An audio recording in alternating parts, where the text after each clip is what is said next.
Hi guys, my name is Marcus Grip and I'm a videographer and I run a video agency here in London, and I've been doing content for over 20 years. So I grew up in Sweden in a small town, nothing going on, and I recently diagnosed ADHD, but I didn't know then, but it makes sense because I was bored really easily and I wanted to learn a lot of things. And when I got up into my teenage years, I was about 15, I had worked my first summer job and I made some money and I thought, oh, I'm going to buy a little digital compact camera. This was before iPhone times. So I bought this camera to document, just life with friends, and really got interested in taking photos of leaves and the streets and people. And that little hobby grew and grew and grew. Then eventually became part-time freelance, then full-time freelance, traveled around the world, lived in different places, learned a lot in different industries, from different cultures, different people, and then eventually landed here in London where I settled down, started this agency. So how I got into creating content specifically for founders and startups started right before COVID when I came to the UK. I didn't have any clients here, so I thought maybe I'll work in a company instead of freelancing because I don't have any contacts with any clients here. I'm basically starting from scratch. And then I heard about this thing called startups, where people are like, it's pretty flexible, it's really cool, it's different, you're building things. It seemed like a really nice vibe to be around.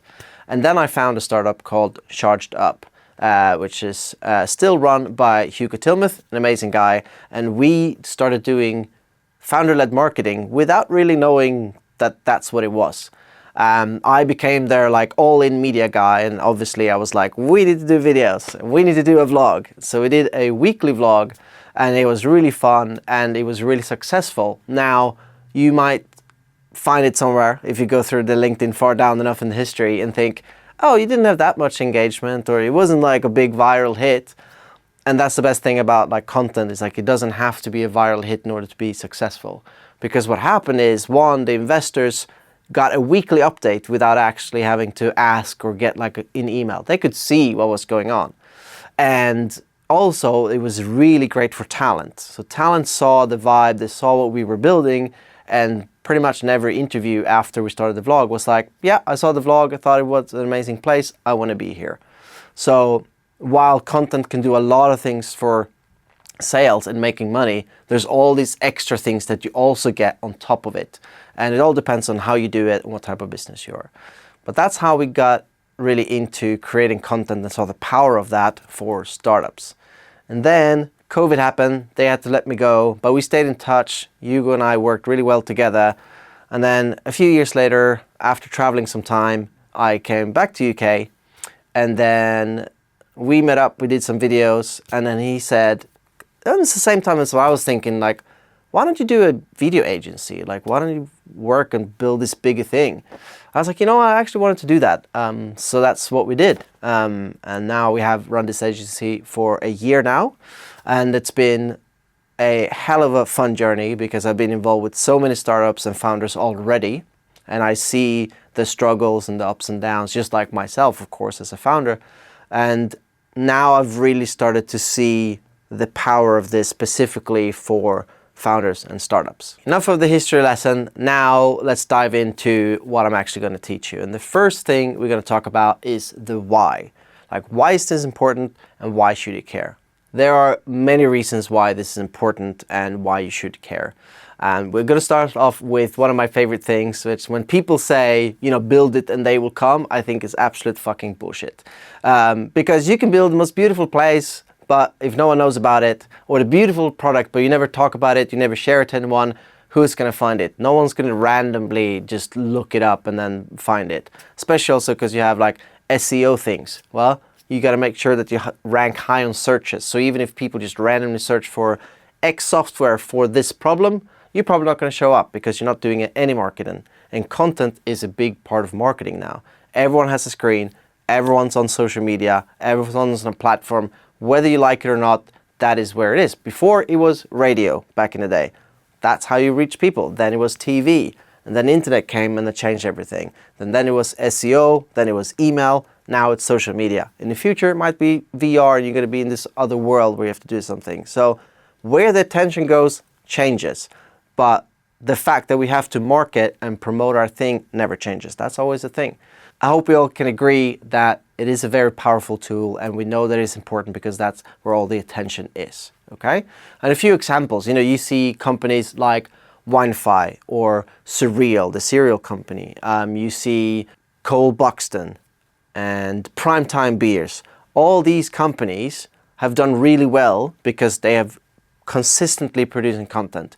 Some of them have done amazing things and gone viral, like Cole Buxton. They've documented their whole journey about building a fashion brand, which is so difficult to do, by the way. And they were sharing all that journey. And because of that content, people bought into the story. They wanted to support them. They wanted to follow along.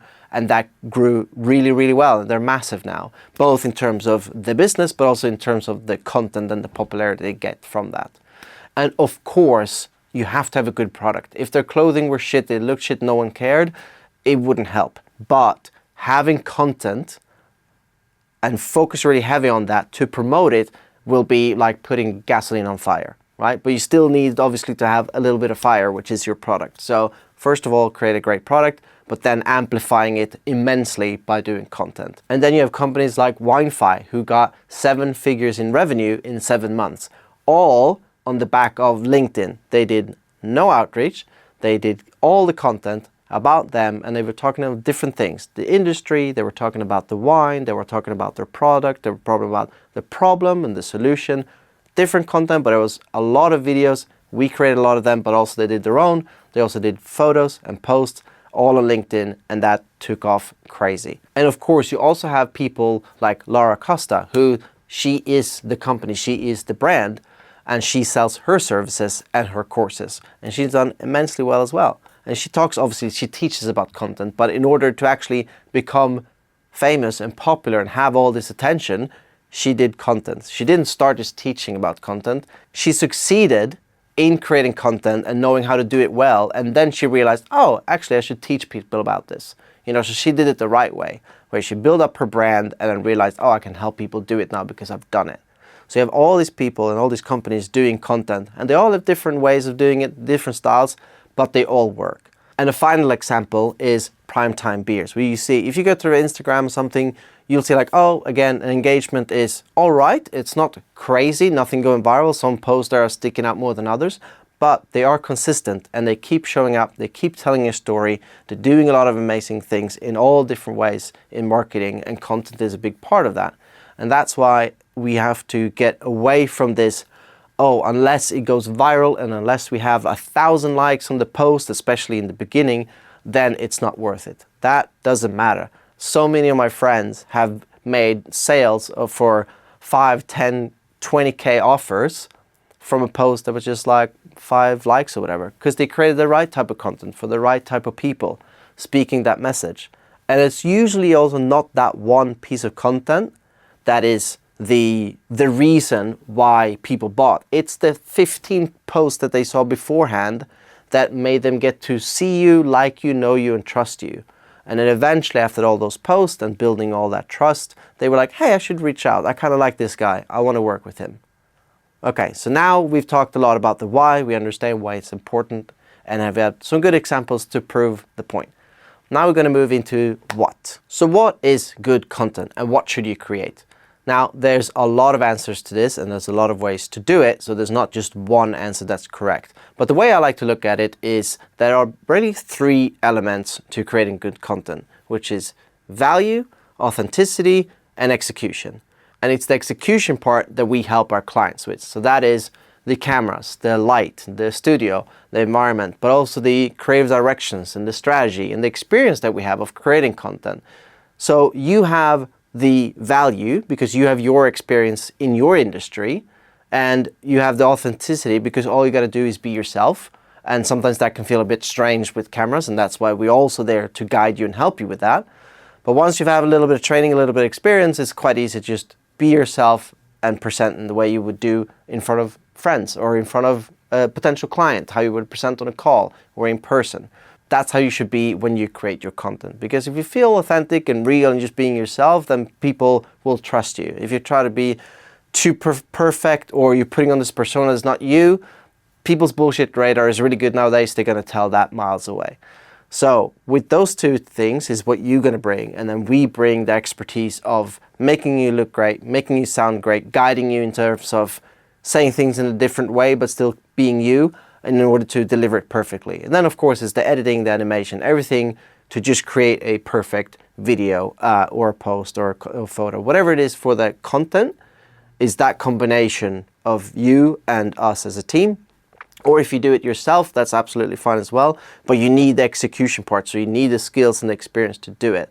And most importantly, you just need to start doing it. A lot of people try to be perfect. They wait too long and they overthink things and they plan too much and they never get around to do it. And instead, the fastest way to learn and the fastest way to get good at doing content is to just be consistent and be like, fine, I'm going to suck at this for 12 months.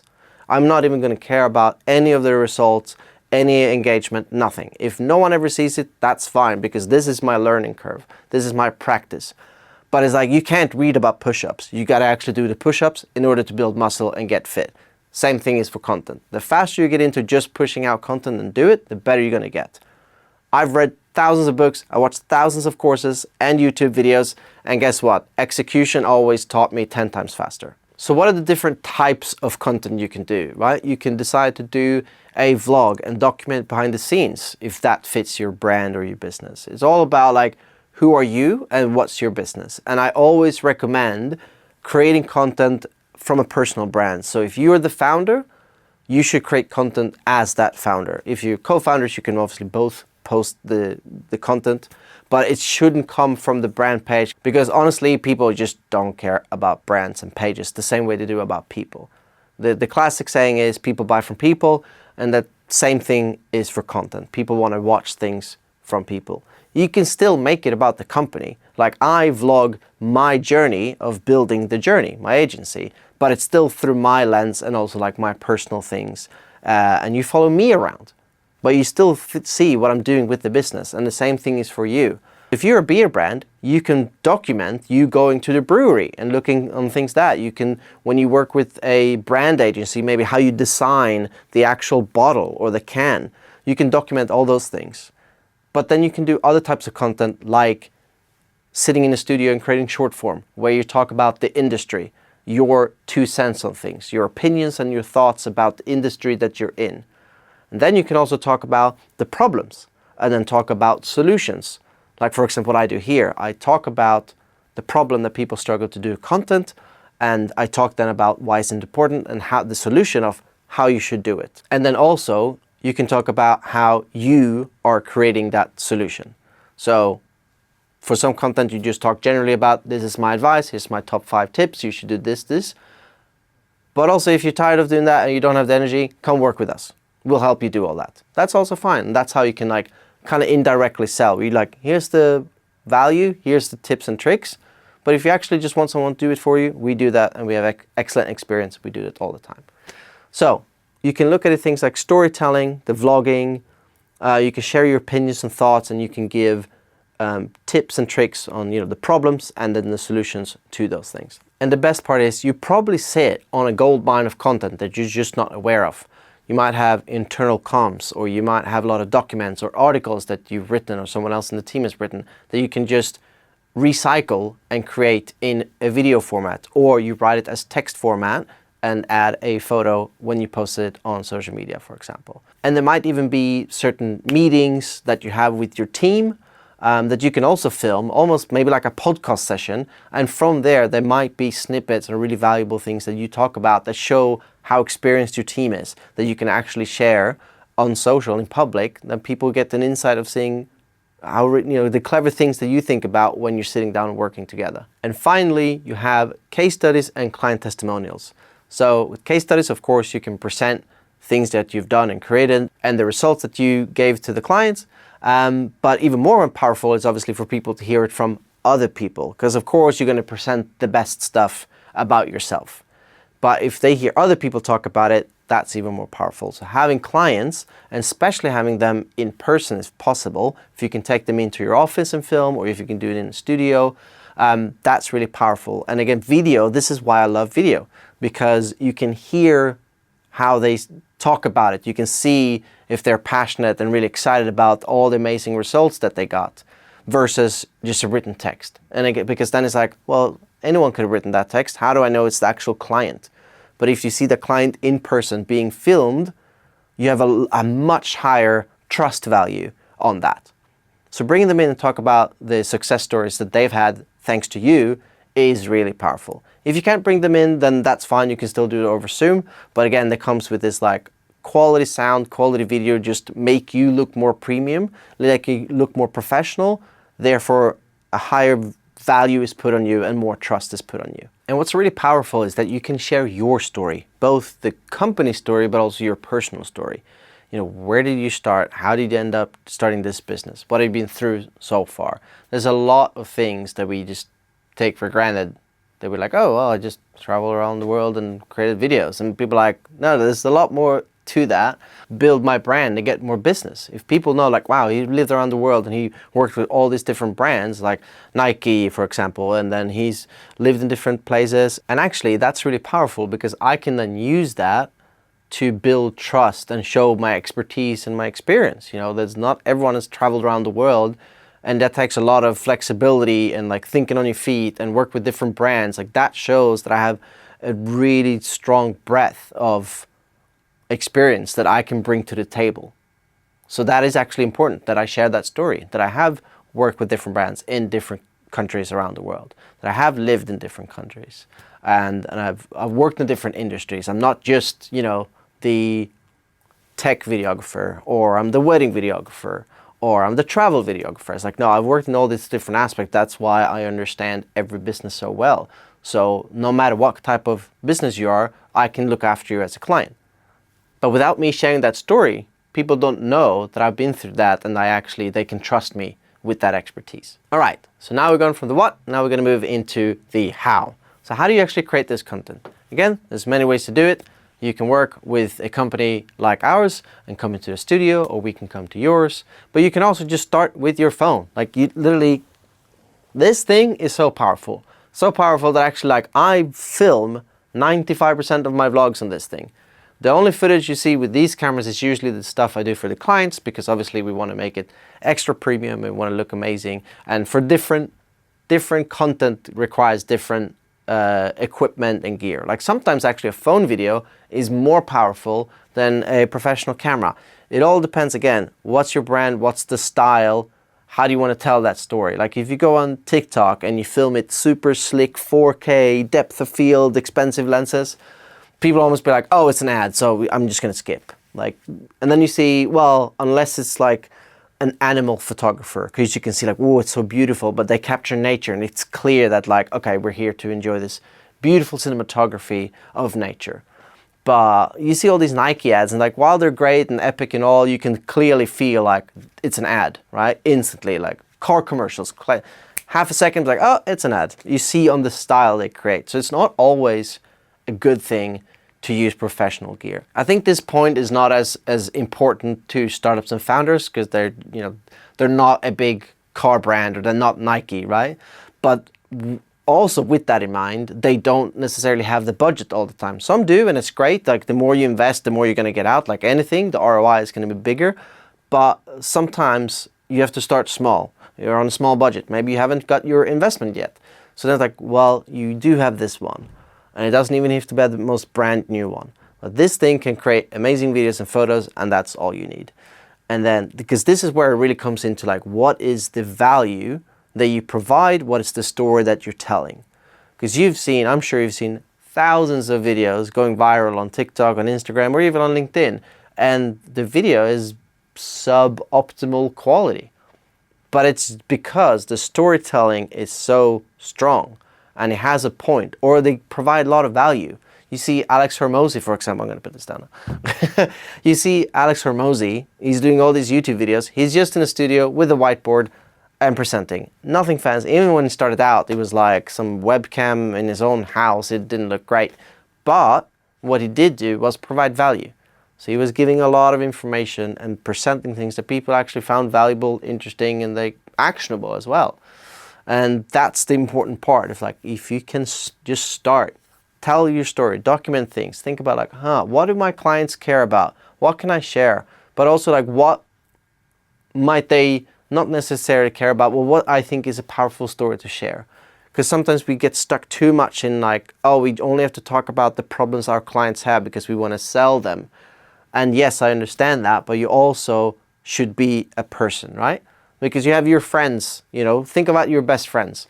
Do you only know them based on like what they do for work? No, you also know them as, you know, the potential husband or wife that they are to someone. And they also love these sports, and they're also into this kind of food, right? Or they have these opinions or thoughts about that, and they've been through this experience. And the same way, we want to connect that way with humans. Now, of course, there's a balance here, right? You can't just be like, hey guys, this is what I had for breakfast today. Okay, no one's going to care about that, for sure. There's obviously a balance, right? But you sharing a story, a personal story, or some thoughts or some opinions that you have around your industry and like kind of tie it back into what you do, then that is powerful as well. It doesn't have to be so direct of like, hey, are you an X person and you're looking for an X solution to X problem? Like that's going to work sometimes, and you can create those videos. That's great as well, because sometimes you got to sell a little bit, you know, jab, jab, jab, right hook, like Gary Vee would say, but not all the time. And people want to hear, who are you, what you've been through, and how has that helped you to become the person you are now. So the point is, don't worry about the equipment and the gear and the light. This will come. This is what I mean. If you put in the action, you'll get better at these things. And of course, watching people like myself or a lot of other videographers out there and learn how to be better at creating content, amazing, you can do that. But the best way to do it is just start and know that like it's the authenticity and the value that you provide. That is the main thing. And that's why like a lot of founders don't even see this. And that's why we love helping them with the creative strategy and really dive into their story so we can extract that for them and then apply that into their content. Because, you know, we're always the worst critic to ourselves. So we're like, oh, my story doesn't matter. I have nothing to share. And like, I don't know, I have an opinion, but I don't know if I'm an expert. But then when you actually talk and being interviewed and someone asks you questions, then a lot of it comes out, and someone that's unbiased can look at me like, okay, great. We have a lot of content that we can use from here now. If you can't have a content strategist with you or work with a team or an agency, then get someone else, maybe a trusted friend or someone in your team that you can be like, hey, can we actually figure out if I have something of value here and how can we extract that?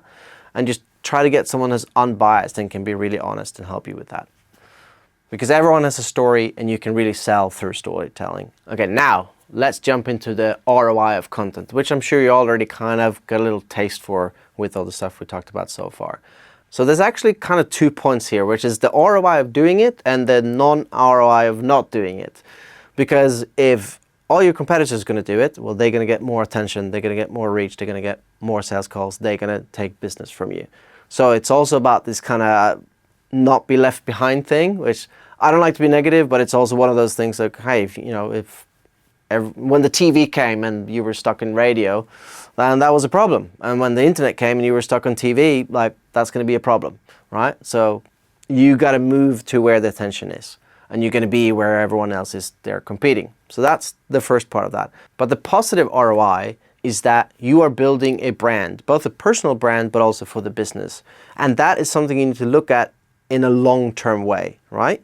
Because every time you put on something, you get more attention toward you, which means then it can even be 6 months down the line that someone, oh, I saw those videos a couple of months ago, and then I saw a post, and now I was ready to buy.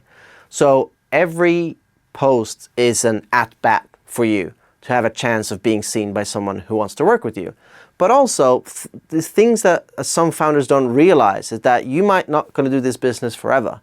You might sell it, it might not work out, you want to build something else, whatever it is.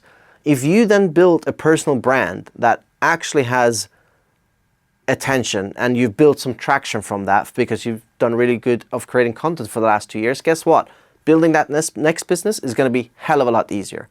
Perfect example, James Watt, his founder of Brewdog, obviously still running that and doing it successfully. Now he's all these other ventures that he's starting, and also he's investing in other companies. Guess what? Because he has so much attention and big reach, if he says, hey, I invested in X company, you should check them out. Guess what? That company's probably going to get some clients from that, and that's going to have more likely chances of succeeding. You can have the same thing. Like whatever you create your own thing, or you're working with others promoting something, having a personal brand is really powerful. So that's the long-term ROI of creating content. And another point is that it's quite tricky with content, right? To have a direct ROI. It's not like paid ads where you can see like, right, X amount of dollars in, we get X amount of dollars out. It doesn't work like that because you can't track it that way. That's why it's always difficult to really give people a hard number on like, well, how much am I going to make? If I spend £1,000 a month on content, how much am I going to make from that? Well, you don't really know, and you will never know because you can't track that perfectly. Now, you can have things like you ask on your website or in a contact form, like, how did you find out about us? But some people don't answer that, or they answer it incorrectly. But you will get messages when comments like, hey, I saw that video, really love it, would love to work with you. Or you can even ask them on a sales call when you sold and they say, oh, I'm very happy to join. It's like, okay, well, actually, I'm curious, like, how did you find out about us? And you can then start to hear a little more about if they actually get it from the content. But it is one of those things that you just have to create because you know the attention is going to be indirect. Because the funnel is usually that people see it, they might look you up, they might go to your website, so it's not directly from one piece of content. But again, going back to the whole thing of like not being there is going to make you fall behind. So you just have to understand that it's not as black and white, but the power of content is still there. And you're going to see, like, as you grow your reach and you have more inbound leads coming in naturally, and you have more conversations or more people are inviting you to certain events, whatever it might be, you see, like, building that personal brand has a lot of impact on your business and on you that is very indirect. For example, I create a video for a client. That video is being seen by some person who invites them to an event. And at that event, they met people who then became the client. So you see, like, okay, that video was the kind of catalyst for that, but it was a long trail of going until they actually got a client. But that is also the power of content, that you can really create all these opportunities that wasn't there before. And I want to give a few examples to get this point across. Again, WineFi, perfect example of creating content that was only on LinkedIn because they knew like that's where their market was. They talked about their background, their experience, and their knowledge and expertise, but also talked about the excitement around wine, right? So WineFi is a wine investment platform. It helps everyone to invest in fine wine. And they were like, well, the problem is there's a lot of shady players in this area. It wasn't easy. It was very strange and very confusing. He's like, well, okay, I want to solve my own problem, which is great. So he's like, I had this problem myself. I want to change it. I also worked for Goldman Sachs, I believe it was. And then he's like, so I have some experience in that as well. And even before they haven't even built the platform, and they started talking about this and creating content around it, and then they posted it and shared it, and it went fucking crazy. And that was before they even built the platform. And then they were like, okay, clearly there's a demand here. People love it. They love us. They resonate with what we're going through. We're going to build it. And then they also started talking about like what they realized by doing content is what people were really into. So they thought, oh, people don't care about it. They just want the numbers. They're looking at it purely as an investment. But no, actually, a lot of people are passionate about wine as well. So they realized then, talking about the wine, like where they come from, how does things work in Burgundy in a different way because of history and culture and all that, versus you would go to California or something else. That is really interesting to have the story part and the element of like why these grapes, changed their flavors 200 years ago because something happened with the land and the soil. And the people they're bought into the story. And that's really powerful. And they realize that actually helped them sell because now they're sharing a story. So that is a perfect example. Again, 7-figure revenues in 7 months, pretty fucking impressive. And then you have brands like Liquid Death, which is a water brand in America, who's just smashing it. And they tapped into really crazy, fun marketing. Similar also to Surreal, the cereal brand, who's like really funny, really joking. They like found their style. Not everyone's gonna tap into comedy and ridiculousness, but that is powerful of creating the right type of content. Right? You also have probably seen an old ad that's still amazing, which is called the Dollar Shave Club. So if you search down on YouTube, you're gonna see an amazing ad. Again, very simple but funny, makes the point, sells. It was a huge success. So you can really see that like the ROI is amazing. Executed right, one video can have a massive impact, but also a lot of posts, a lot of videos compound together over time can also have a massive impact. So I think it's important to know that yes, you can work with professionals and do creative and amazing campaigns or a series of videos. You can do a podcast, which is also really powerful, even though the podcast is more about getting the short form pieces to promote rather than the actual podcast. But doing that with professionals, doing ads and doing fun, clever things can be hugely impactful, but also realizing you just taking up your phone, documenting, talking about your stuff and doing that over and over and over, over 6-12 months and then continuing is also going to have a massive impact. It's just different styles. They're going to have different ways of going about it. But I want you to feel like you're not stuck with having to work with an agency. There are great agencies out there for many different reasons and creating different types of content, but that is not what's stopping you from it. If you start today with your phone, there's so much opportunity for you. And I want you to feel that there's nothing stopping you from start creating and having success with content. Then it's just about like how professional, how deep, how far, how scalable do you want to go with it? And a lot of companies, even they start on their own first and then they realize, okay, I got this, I understand content, I've done it, I like it, I see the result, but you know what, I don't have the time, I don't have the capacity. And then they go to an agency, or then they hire some people in-house. Whatever it is like, don't think you have to spend money in order to start. Okay, my number one tip before we end this session is actually, yes, you can create your own content without a budget, but I would say the most powerful thing you can do is hire a videographer. It can either be local or it can be around the world, because you have Upwork and all this other website where you can find talent around the world that's probably a bit more affordable for you when you start out, which is great, but they still have the skills.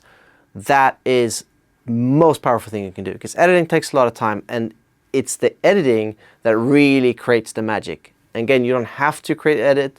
You can just put up your phone, record a video, do it in one take and post that, absolutely fine.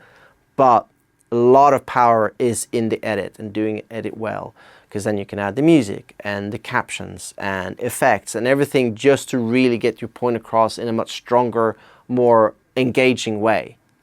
So if you can afford it, hire an editor. That is my number one thing. And with that, I want to say thank you so much for joining my session today. I hope you learned a lot. I hope you're excited about creating content and getting started. If you have any questions, please feel free to reach out in the DMs. I'm available at all times. So if you have any questions, come to me. I'm happy to help. I'm sorry I couldn't be there live with you guys today. So I understand there can't be a Q&A right now. But yeah, write down any questions, send me a DM. I'll help you out. All right. Have an awesome day.